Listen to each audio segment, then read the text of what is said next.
Bonjour tout le monde, mon nom est Daniel Lafrance, bienvenue à un autre tutoriel After Effects. Aujourd'hui, comme truc rapide, je vais vous faire part de ce que j'ai trouvé sur internet pour créer une animation comme celle-là en décalage en un rien de temps. Et c'est un script qui est vraiment pas cher, il est 4,99 sur EA Script. Je vais vous donner toute la description pour pouvoir le télécharger si vous le voulez après. En passant, il est 4,99, mais on peut aussi l'avoir pour 0$, c'est Name Your Price, là, on met le prix qu'on veut.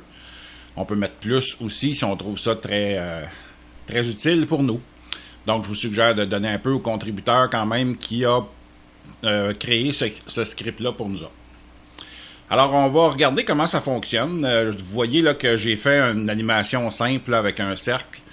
Puis, il y a d'autres cercles qui le suivent donc par derrière avec un certain délai pour venir se cacher derrière ensuite. Ça, c'est simple comme une animation, mais on peut faire des animations plus complexes aussi que je vous montrerai tantôt. Là, on va juste essayer de comprendre dans notre truc rapide aujourd'hui comment fonctionne ce script-là. Ben, c'est simple, on a ici le panneau qui est ouvert. Là. Quand il sera installé, votre script, pour aller le chercher, ça sera dans la fenêtre ici. Puis on va aller sur Cal Time Offset Animation, et voilà. Excusez mon accent québécois pour l'anglais, mais c'est comme ça. Puis là, ben avec ça, on a plusieurs paramètres qu'on va pouvoir utiliser en créant une nouvelle composition. On va pouvoir essayer ça. Donc, on va aller dans le panneau de projet. On va créer une nouvelle composition. Voilà. Là, ce qu'on va faire, on va se créer un background, un arrière-plan. Donc, on va créer un solide. On va le changer de couleur pour faire différent. Dans les tons de rose, tiens, ce matin. On va y appliquer une animation prédéfinie que je vous ai déjà parlé, c'est-à-dire les vignettes. Juste pour rendre ça un petit peu plus beau. Et maintenant, on va créer notre première forme. La façon la plus simple, c'est de prendre l'outil ici qui est le créateur de forme. On va aller chercher l'ellipse. Et là, un truc, si on veut centrer notre ellipse, quand on va la mettre dedans, on va tout simplement aller ici chercher notre grille de titre d'action sécurisée. On va zoomer un peu. On va se mettre au centre. On va commencer à faire notre cercle. Et là, ce qu'on a à faire, si on fait Shift, on va faire un cercle qui va être très rond. Et si on fait CTRL, il va se placer au centre. Donc, on va le faire comme ça. Toujours en maintenant Shift enfoncé, bien entendu. Donc, Shift pour le contraindre à rester de la bonne dimension. Et CTRL pour qu'il se place au centre de la composition. Donc, ça nous donne un premier cercle qui est ici. Là, ce qu'on va faire, c'est qu'on va tout simplement dupliquer ce cercle-là plusieurs fois. Disons 5 ou 6 fois. Et on va aller changer la couleur de chacun des cercles. Le premier, on va le laisser cette couleur-là. Le deuxième, on va aller changer son fond. On va tout simplement cliquer ici et choisir une autre couleur dans le même ton. Là, on n'a pas besoin de... C'est juste à titre de démonstration là, pour qu'on voit bien le déplacement. Là. Et voilà. Maintenant qu'on a mis tous nos cercles de couleurs différentes et qu'on a notre arrière-plan, qu'on peut renommer juste pour bien le reconnaître, là, on va s'occuper de ce qui se passe avec ça ici. Dans le fond, ce qu'on a besoin de faire, là, c'est une première animation sur notre premier calque. Donc, l'animation qu'on a envie de faire, exemple, disons qu'on prend notre calque, on l'envoie en bas ici. Là, on va se débarrasser de la grille d'action sécurisée. Ensuite, on va animer en plaçant un premier... on va sortir les positions ici. En appuyant sur P sur le clavier, en sélectionnant notre calque, on a la position qui apparaît. On va mettre... disons à 10 images, une première clé d'animation. On va à 2 secondes créer notre animation semblable à l'autre qu'on a fait tantôt. Et à 4 secondes ici, on va redescendre là. Et on va aller au bout, amener ça ici. Par contre, ben, je vais vous le montrer tantôt. Là. On va voir ce que ça donne comme animation. Ça, c'est assez simple, assez de base comme animation. Alors maintenant, ce qu'on va faire, on va tout simplement aller regarder comment ça fonctionne avec ça ici. Là, on sélectionne rien dans notre timeline. Et là, quand on ouvre cette fenêtre-là, on a toutes les options ici. Là. Le offset amount, c'est le décalage qu'il va avoir entre le premier cercle et tous les autres qui vont suivre, comme s'ils étaient apparentés ensemble. On peut le mettre en secondes, on peut le mettre en frame aussi. Donc, on va mettre ça, disons, à 3 images de différence.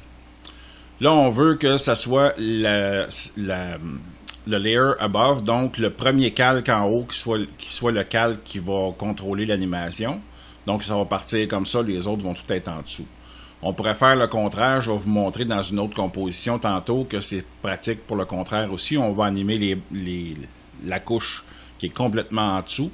Pour exemple, une barre de titre ou un bumper là, pour l'animation de nom ou de choses comme ça. Là. Un low third qu'on appelle en bon français.